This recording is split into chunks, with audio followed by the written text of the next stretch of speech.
저희가 지금 인간이란 과연 어떤 존재인가를 살피면서 그 인간론에 있어서도 가장 중요한 핵심이라고 말할 수 있는 죄의 부분을 다루고 있습니다. 이 죄를 이야기할 땐 그저 죄는 뭐다 이렇게만 말할 수 없다고 말씀드렸어요. 그래서 저희가 죄에 대해서 이야기하면서 5가지를 나누어서 살펴보고 있죠. 지난주에는 저희가 죄의 본질에 대해서 배웠습니다. 죄의 본질이 뭐죠? 세상 사람들이 말하는, 또 우리가 보편적으로 생각하는 죄, 그것은 어떤 법의 기준에 비추어서 옳다 그르다를 판단하고 또 그것에 대한 어떤 제재 혹은 어떤 대가를 치러야 하는 것, 이렇게 이야기를 합니다. 그런데 믿는 우리들에게 있어서 이 죄는 이렇게 사람이 기준될 수 없다는 것을 먼저 말씀드렸어요. 왜냐하면 저희 자체가 원래 불안하고 또 완전하지 않은 존재이지 않습니까? 그러니까 우리가 세우는 기준조차도 사실은 이것이 옳다 그르다를 말할 수 없는 거예요. 시대에 따라 틀리고 사람에 따라 틀리고 또 그 사람이 가지고 있는 생각에 따라 틀리고 지역에 따라 틀리고, 이 모든 기준들이 다 똑같을 수 없다는 것입니다.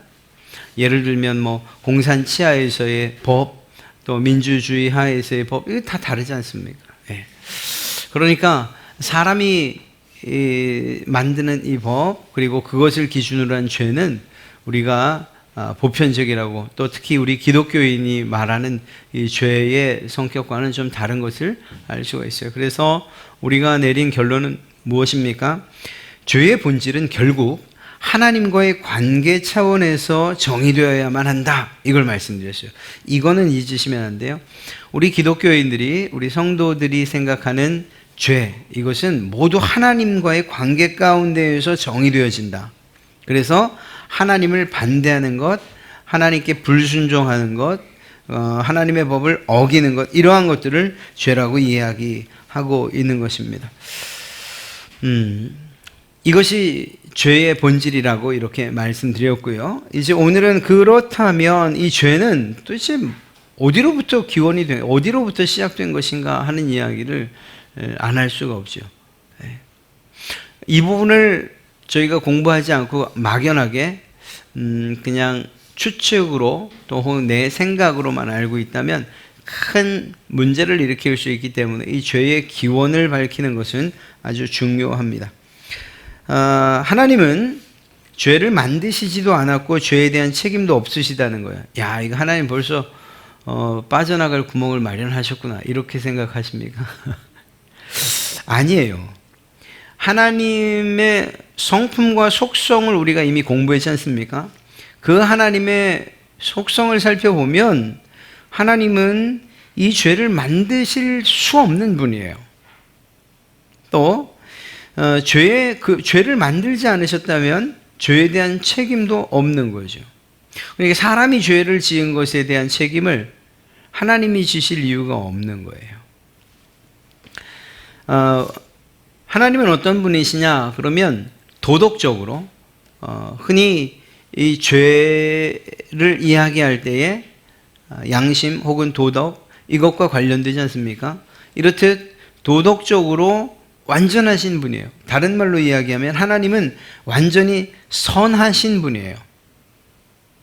의로우신 분이시고, 그렇기 때문에 그분이 죄를 짓는 것, 그리고 또 한 가지는 죄라는 것은 누군가에게 우리가 이 말씀대로 한다면 그보다 더 높은 분을 향한 반역 혹은 불순종과 연관되어진다고 한다면 하나님보다 더 높은 분이 없는데 그런 일이 있을 수 없잖아요. 그분의 성품만으로 봐도 완전히 선하시고 도덕적으로 완전하시고 의로우시고 거룩하시고 거짓과 거리가 먼 분이시며, 그렇기 때문에 죄를 지을 수도 없고 또 죄를 짓지도 아니하시는 그런 분이라는 사실을 알 수가 있습니다.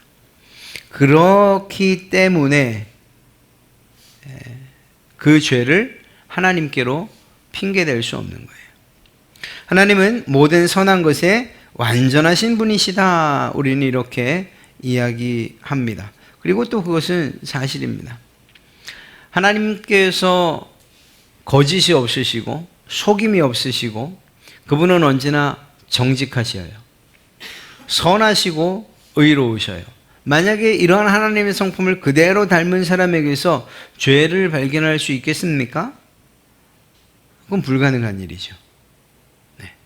우리 인간에게 있어서의 이러한 모습을 기대할 수 없지요. 이미 우리는 죄로 오염이 되어 있으니까 말입니다. 하나님의 이 전지전능하심과 절대 주권을 생각해 보면 하나님은 죄를 지으실 수 없는 분, 죄와 상관없는 분이라는 것을 잘 알 수가 있습니다. 이 말을 바꿔서 이야기하면 이렇게 이야기할 수 있는데 이거 오해하면 안 되는 부분이에요. 무슨 말인가 하면 하나님은 전능하시며 절대 주권으로 이 온 우주 만물을 통치하시는 분이시죠. 거기까지는 동의하시죠. 예. 하나님께서 이 통치를 하실 때 뭔가 부족한 부분이 있으셔서 누군가의 도움을 받아야 되는 일이 있으실까요? 그거 없어요. 사람에게 에덴 동산을 맡기신 것, 그건 위임을 하신 거예요. 하나님이 능력이 없으셔서가 아니고. 예.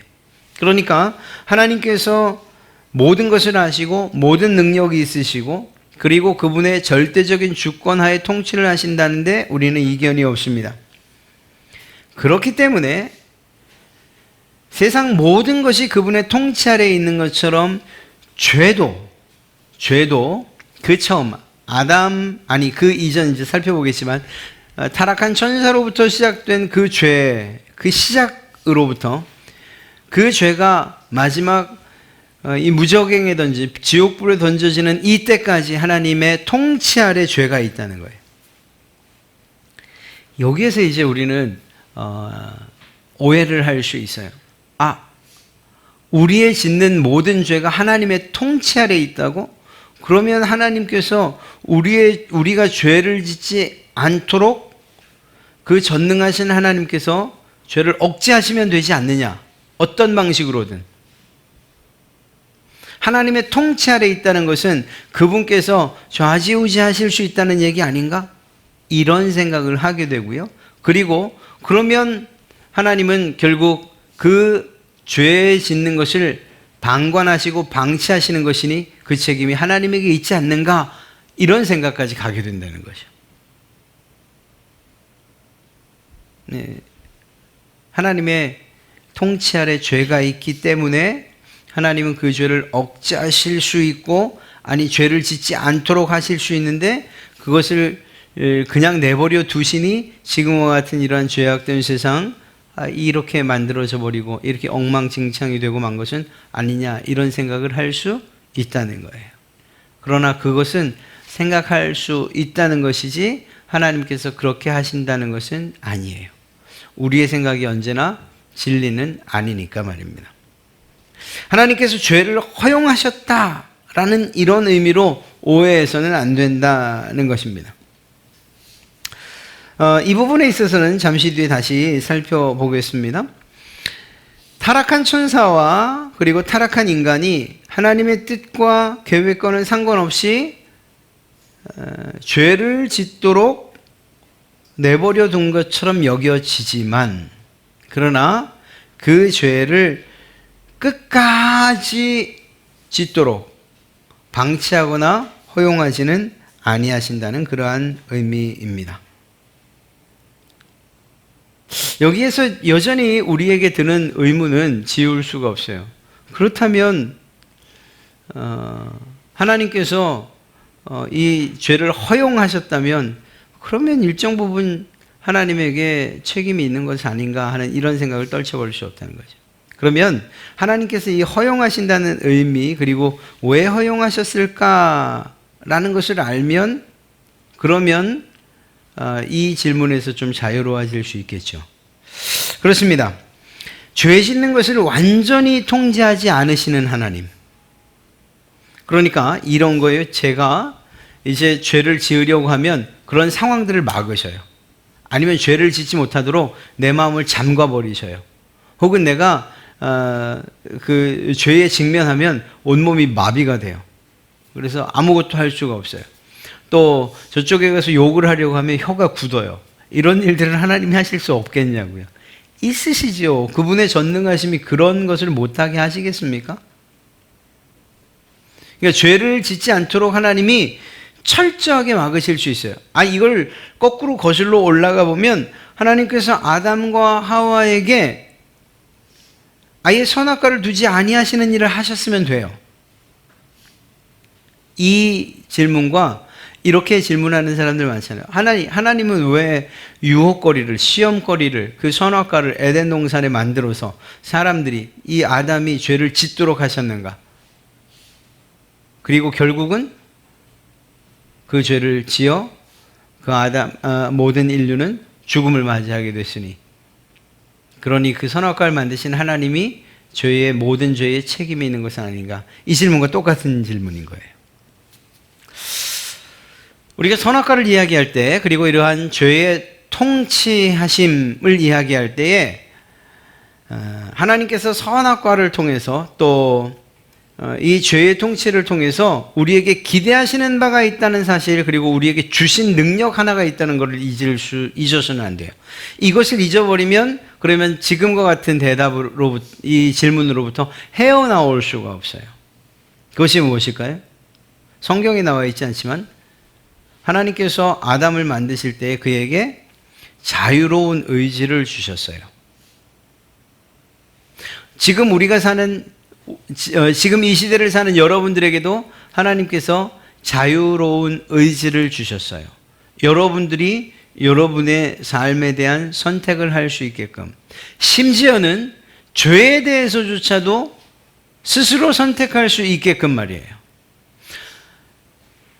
항변하는 쪽에서는 그래요. 그러니까 왜 그 자유의지를 주셨냐고. 그거 주지 않고 선악과 안 만들었으면 죄 짓는 일 없었을 테고 이렇게 엉망진창되는 이런 세상은 아닐 텐데 라고 말하죠. 그런데 이걸 바꿔서 여러분의 삶에 한번 적용을 시켜 보십시오.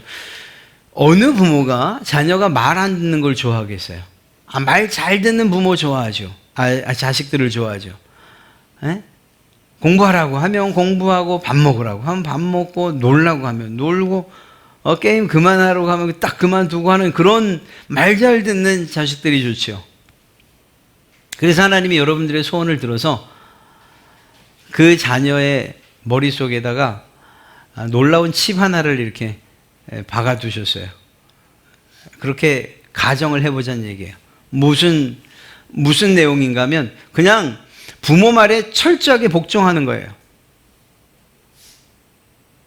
완전히 복종하는 그러한 생각, 그러한 마음을, 그러한 이 도구를 자녀들의 마음속에다가 혹은 또 머릿속에다 집어넣어줬다 이렇게 생각합시다. 여러분, 그러면 드디어 여러분들의 소원은 성취가 됐어요? 여러분들이 원하는 대로 자녀들은 움직여 갈 거예요? 열심히 공부해서 서울대학 가라 그러면 거기 갈 거고, 하버드 가라 그러면 하버드 갈 거예요? 잠은 4시간만 자고 나머지는 공부하자 그러면 아마 그렇게 공부할 거예요. 여러분이 원하는 대로 다 할 거예요. 그러면 이제 드디어 여러분들은 행복해지시겠습니까? 아니래잖아요. 아니에요. 때로는 속을 썩여도, 때로는 말을 안 들어도 그냥 그 아이 모습대로 자라고, 그러다가 깨달아서 내가 엄마 말을 들어야겠구나, 자발적으로 그런 의지가 생겨서 부모의 말씀에 순종해 가면 그때 더 큰 기쁨을 느끼는 거예요. 그렇지 않습니까?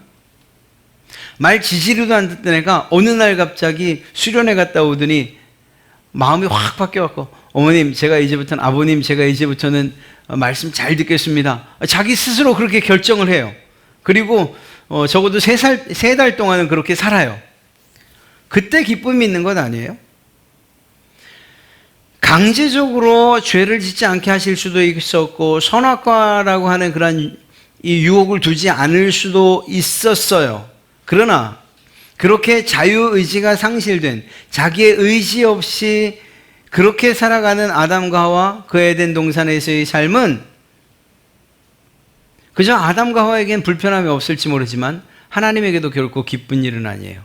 자발적인 자기의 의지를 가지고 하나님을 섬기는 일이 없잖아요. 그저 로봇에 불과하잖아요. 로봇. 하나님께서 우리를 로봇으로 만들지 않으셨지 않습니까?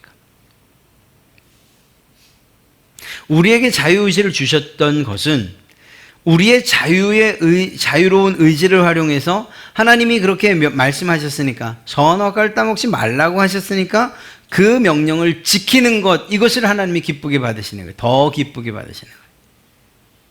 또 그 의지를 활용해서 다른 모든 것들을 다 자기의 식물로 취하고, 또 하나님이 명령하신 대로 그 모든 자연 만물들을 잘 다스리는 것, 예, 그거 하나님이 기뻐하시는 거예요. 마치 기계처럼, 로봇처럼 아침에 그냥 6시 되면 벌떡 일어나가지고 그 다음에 이 조리 들고 나가서 에덴 동산에 물 주고, 그러고서는 시간 되면 아침밥 먹고, 12시 되면 점심 먹고, 6시 되면 또 저녁 먹고, 그런 삶이 아니에요. 그거는 그 사람에게도 불행한 삶이지만 하나님에게도 불행한 삶인 거예요. 그 불행한 그러한 모습인 거예요. 결코 그런 모습을 원하지 않으죠. 하나님은 우리에게 주신 자유로운 의지를 활용해서 하나님의 말씀을 순종하고 죄를 적극적으로 거절하고, 난 하나님의 백성이 내가 하나님의 뜻을 따라 살겠습니다 라고 말하는 이것, 그리고 그렇게 살아가는 것을 하나님이 기뻐하신다니까요. 그리고 하나님도 그걸 원하셨어요. 더 놀라운 것은 이 자유의지를 이용해서 결국 죄를 질 것을 하나님이 아셨다니까요. 그리고 그 일에 대해서, 그 죄 짓는 일에 대해서 그 해결책을 이미 마련해 놓으셨어요. 언제부터요? 창세전부터. 누구를 통해서 구원하실 것을? 예수 그리스도를 통해서 그를 구원하실 것을 계획해 놓으셨다고요. 그러니 하나님에게 우리의 죄를, 그 책임을 하나님께 돌리는 일들은 사실은 없어야 되는 일이죠. 그럴 수 없는 거예요.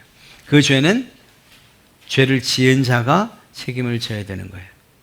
하나님의 통제 아래에 있다는 것은 내가 더 큰 죄를 짓고 완전히 정말 망하기를 바라지 않으시는 그런 수준에서 우리를 통제하신다, 이렇게 이해하는 것이 더 옳을 것입니다. 하나님의 창조는 무조건적이고 맹목적인 그러한 창조가 아니에요.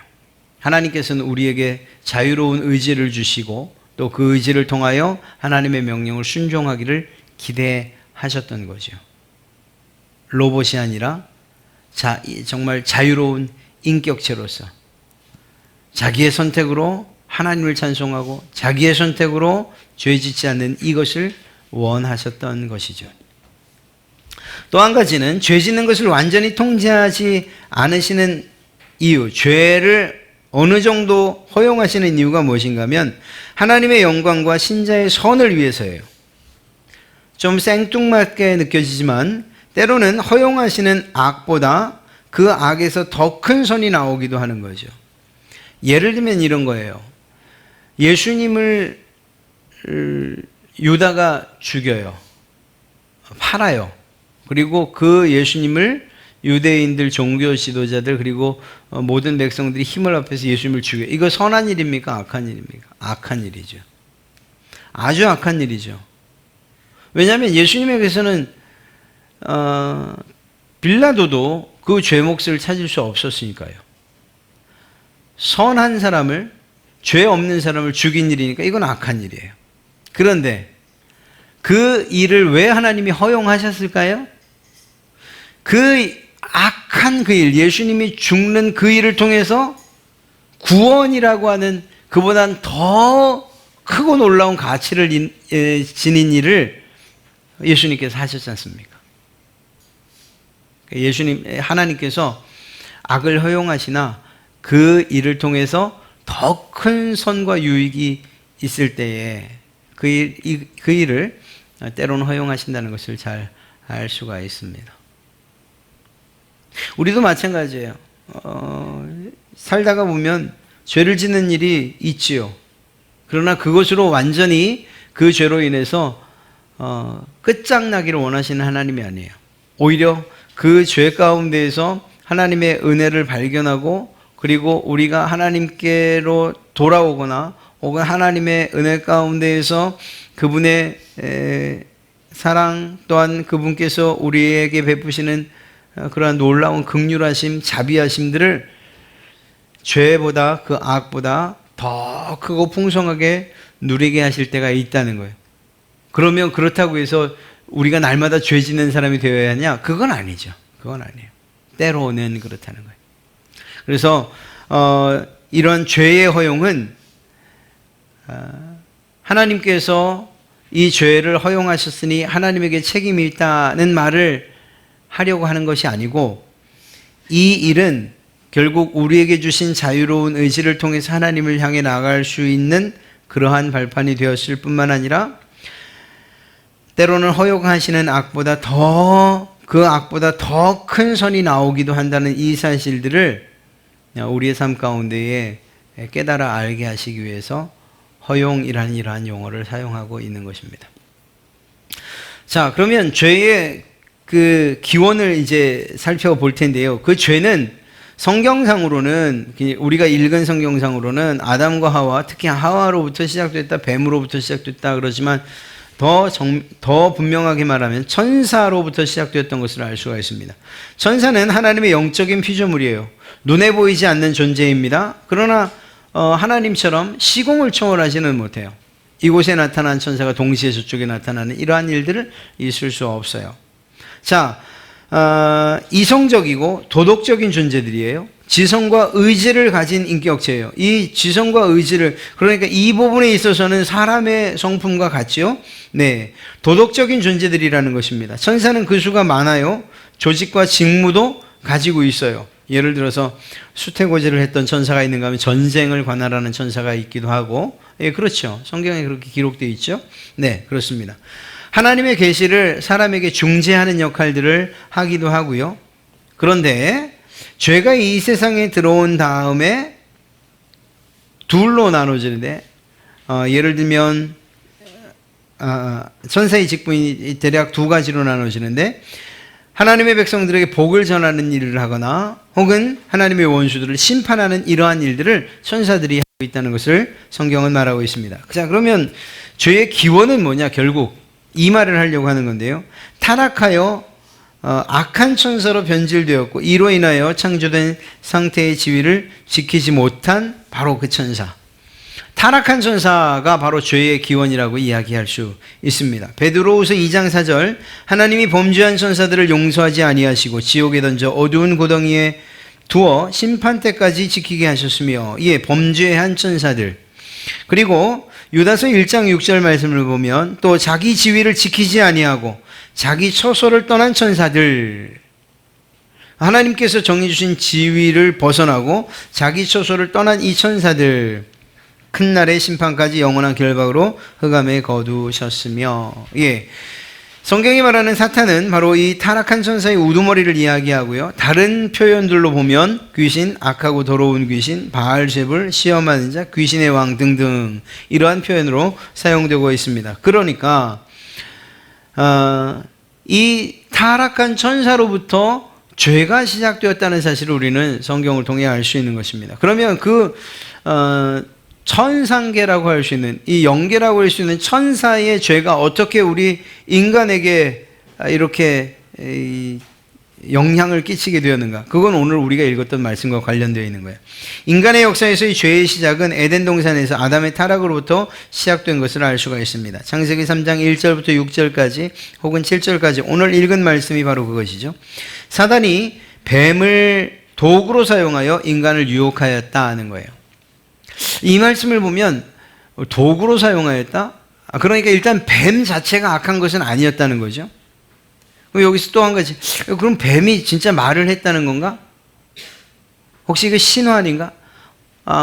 사실은 성경을 보면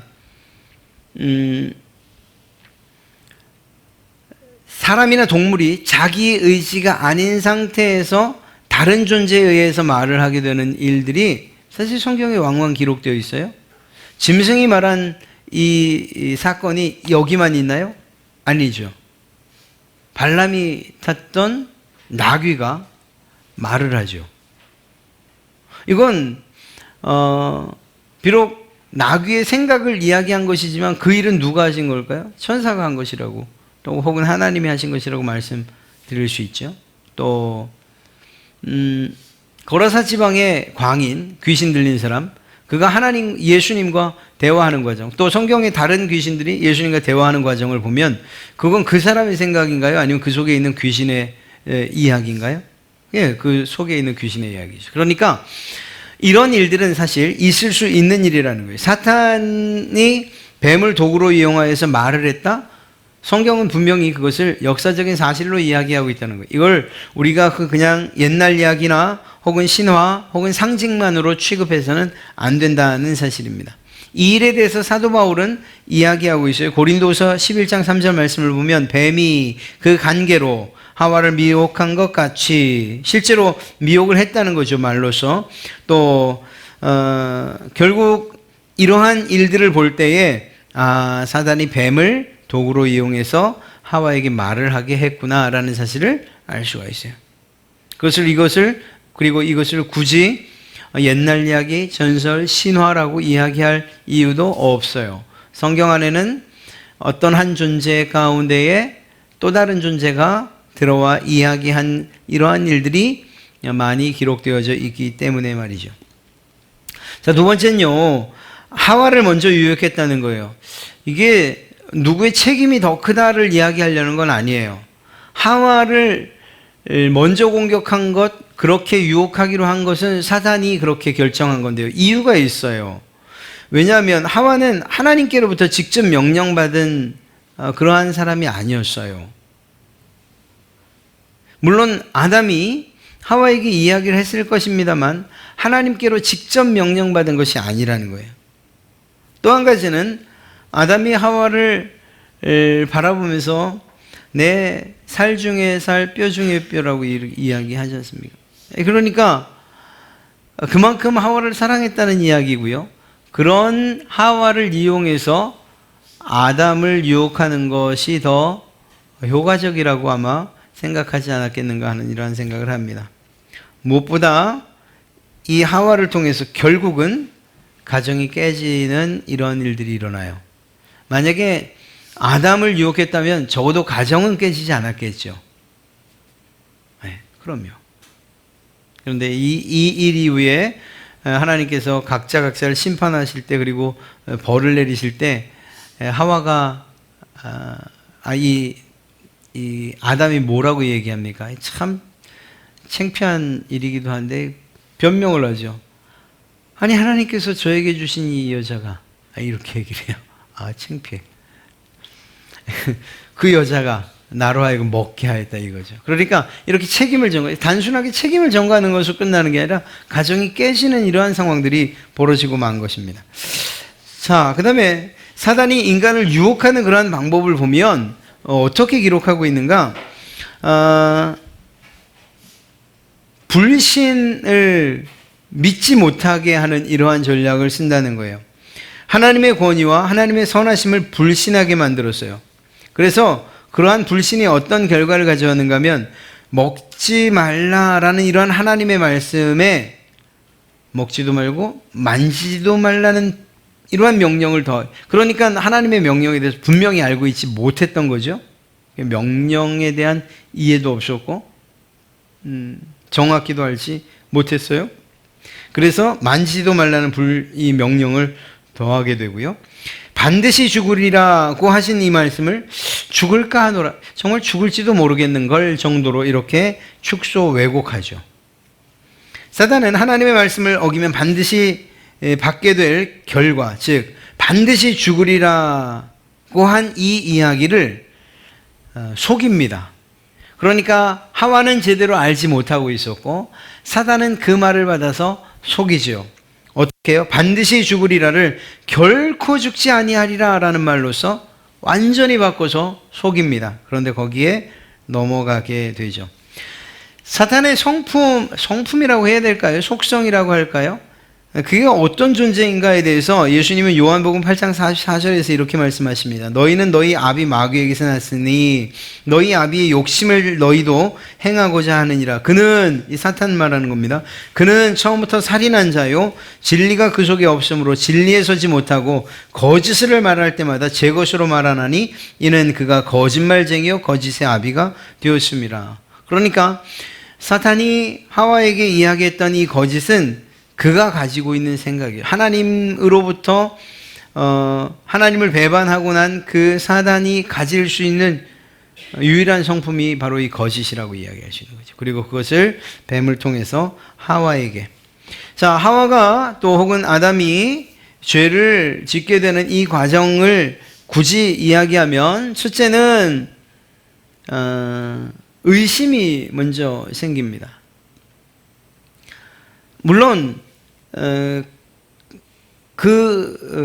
이 사탄의 이 뱀의 이야기를 듣고선 그 열매를 봤을 때 먹음직도스럽고 보암직도스럽고 탐스럽게 할 만큼, 이렇게 눈에 보여지는 그러한 어떤 유혹들이 물론 있었으나 그것들을 통해서 결국 처음 듣는 것은 하나님에 대한 의심이에요. 하나님께서 왜 이걸 먹지 말라고 하셨을까? 라고 하는 이러한 의심. 그리고 그 의심은 사단의 속삭임과 이 뱀의 유혹에 따라서 불신으로 바뀌고요. 불신은, 믿지 못하는 이 마음은 결국은 불순종으로 이어져요. 놀랍게도 이 단계는 모든 사람들이 죄를 짓는 그러한 단계이고, 특히 우리 그리스도인들 역시 이 단계를 거쳐서 하나님과의 관계가 깨진다는 것을 알 수가 있습니다. 하나님께서 말씀을 하셔요. 저를 통해서든 아니면 여러분이 성경을 읽다가든. 그러나 그 말씀에 대해서 의심이 생기기 시작하면 그 문제가 해결돼야 되는데 오히려 그 의심이 커지고 커져서 하나님에 대한 믿지 못하는 불신의 상태까지 가고, 결국 불신은 반드시 불순종으로 이어지게 된다는 거예요. 그리고 그 불순종은 아담과 하와가 선악과를 먹고 난 이후에 하나님의 낯을 피해서 나무 뒤에 숨었던 것처럼 하나님을 피하게끔 만들어요. 하나님께 불순종한 사람들은 하나님의 낯을 피해요. 여러분들의 자녀들, 지난번에 전도사님이 얘기했죠. 가엘이. 아무리 찾아도 없어서 찾다 보니까 옷장 뒤에서 핸드폰하고 있었다 그랬잖아요. 그렇게 피하게 돼 있어요. 뭔가 이게 자기가 생각할 때 해서는 안 되는 일을 한다 생각하면 부모의 낯을 피하는 거예요. 피하는 것, 이것이 사실은 이미 그가 그 부모 혹은 하나님의 뜻을 불순종하고 있다는 것을 증명해 하고 있는 것입니다. 그럼요. 이러한 의심, 불신, 불순종, 하나님과의 관계가 단절되는 것, 이것 우리가 정말 주의해야 될 일 가운데 하나인 것입니다. 자, 그러면 타락의 결과는 어떠냐? 아담과 하와뿐만 아니라 그의 모든 후손은 하나님의 말씀대로 죽게 됩니다. 우린 어떤 분들이 이렇게 얘기해요. 야 그래도 969살까지 살았던 사람이 있잖아. 그래도 죽었잖아요. 그분들이 지금까지 살아있지는 않잖아요. 이미 하나님과의 그래서 이 결과는 무엇인가 하면, 죄의 결과는 첫째, 영혼에 있어서는 하나님과의 단절이고 우리의 육신은 죽게 된다는 것, 이것이 죄의 결과입니다. 로마서 5장 12절 말씀을 보면, 그러므로 한 사람으로 말미암아, 아담을 이야기합니다. 죄가 세상에 들어오고 죄로 말미암아 사망이 들어왔나니 이와 같이 모든 사람이 죄를 지었으므로 사망이 모든 사람에게 이르렀느니라. 죄의 결과는 사망입니다. 죄의 싹은 사망입니다. 다른 어떤 여지가 없어요. 죄와 죽음의 기원은 성경을 통해서만 그 답을 얻을 수 있다는 사실을 꼭 기억하십시오. 이 대답을 얻지 못하면 그냥 추측할 수밖에 없어요. 왜? 죽음 이후를 살아본 사람은 없으니까 말이에요. 아니, 살아보고 있겠지만 그러나 그들이 다시 일어나서 죽음 이후에 이런 삶을 살더라라고 말하는 사람은 없으니까 말이에요. 그러니 죽음 이후에 대한 것은 여전히 오리무중이고 우리가 알 수 없는 것처럼, 그런데도 불구하고 사람은 어떻고 또 죄는 무엇으로부터 시작되었고, 그래서 그런 이야기를 하다 보니 사람은 태어나면서는 선하게 태어나는데 살다 보니 악해지는 것이다 하고 말하는 사람들도 있고, 어떤 이들은 사람들은 태어나면서부터 악한 사람이다 라고 이야기하는 사람들도 있는 거죠. 세상에서는 결코 죄의 기원과 그리고 죽음의 기원을 밝힐 수 없다라는 것입니다.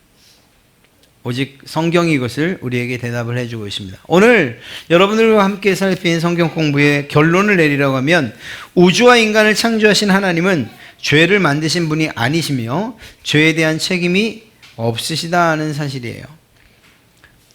하나님께서 이러한 죄를 허용하시지만 그 허용의 목적은 우리에게 자유의지를 주시어 그 자유로운 의지로 하나님을 예배하고 찬송하기 위함이며 그 악한 일을 행했을 때 그 악의 수준보다 더 높은 하나님의 긍휼과 은혜를 누리게 하시고자 함이라는 것을 우리가 또한 살폈습니다.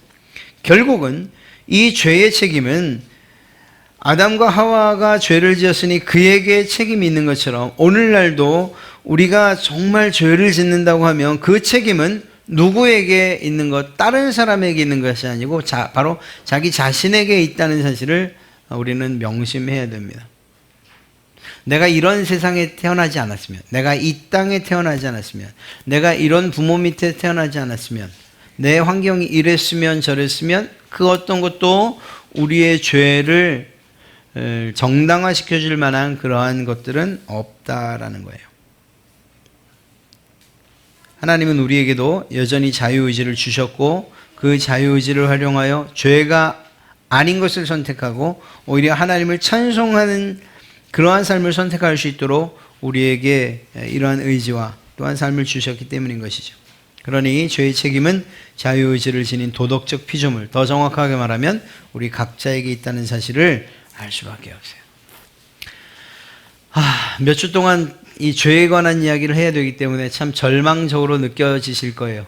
오늘도 죄의 삭은 사망입니다. 물론 우리가 그 답은 알고 있죠. 이미 그 문제로부터 해결된 여러분들이니까 답답함은 없으실 수 있습니다만 한 번 더 새겨본다면 정말 예수님이 없었다면 이 죄의 삭은 사망이라는 이 말이 나를 얼마나 힘들고 또 고통스럽게 했을까, 내 삶을 얼마나 무겁게 했을까, 이러한 사실들 좀 생각해 봐야 됩니다. 오늘 여러분들과 함께 죄의 기원에 대해 살폈고요. 다음에는 죄의 결과에 대한 부분들을 좀 한번 살펴보도록 하겠습니다.